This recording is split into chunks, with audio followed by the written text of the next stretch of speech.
I wanted to change my life around, to be honest, for the better, to not offend again. David has been convicted twice for downloading indecent images of children and is on the sex offenders register. We have renamed him and revoiced his interview to protect his identity. Walking down the streets, I used to have inappropriate thoughts of other children, which, obviously wrong. When David was released from prison, he asked his probation officer to be referred to the charity Circle Southwest. This is a network of volunteers who support sex offenders. You've always said, I'm probably going to have these inappropriate thoughts and feelings at some point in the future. And hold them accountable. I knew from the start that the volunteers had knowledge of my convictions, and if they thought there was risk in what I intended to do, it was always reported to the police or probation services.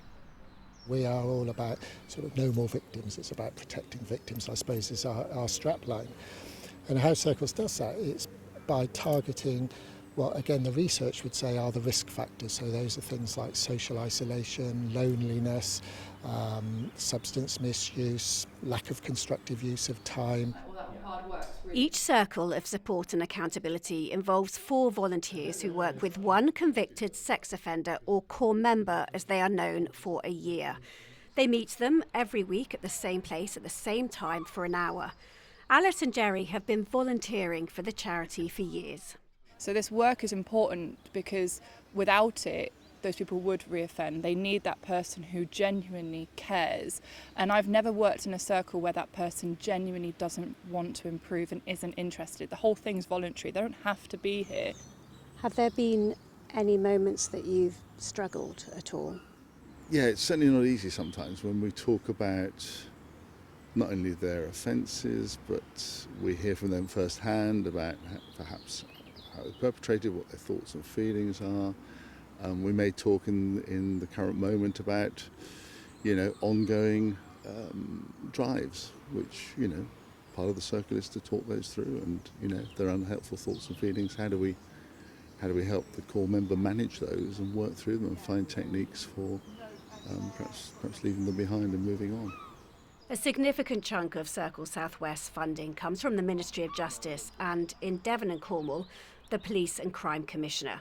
But the government money is stopping in July, and with the PCC's office closing in 2 years' time, there's concern for the charity's future.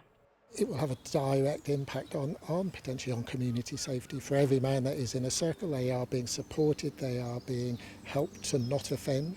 By removing that money, that removes our ability to provide those services. Therefore, it puts more people potentially at risk, more children, more women potentially at risk. A Ministry of Justice spokesperson told me it must always ensure it gets value for taxpayers' money when considering contracts, and it's considering alternative options to continue these services in the future. David's circle has now come to an end, but through the process, he's introduced new boundaries, which includes not having a phone with the internet on, and he feels confident he will not offend again.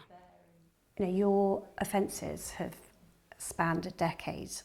How can you be confident that the circle has helped you or stopped you from reoffending in the future? I'm not in debt anymore. Circles have helped me to be debt-free. That's one of the main things that was a contribution towards my offending, with being in debt and all the worries that I had to go with it. And now, do you feel secure that your future will be out of prison? I do, yes.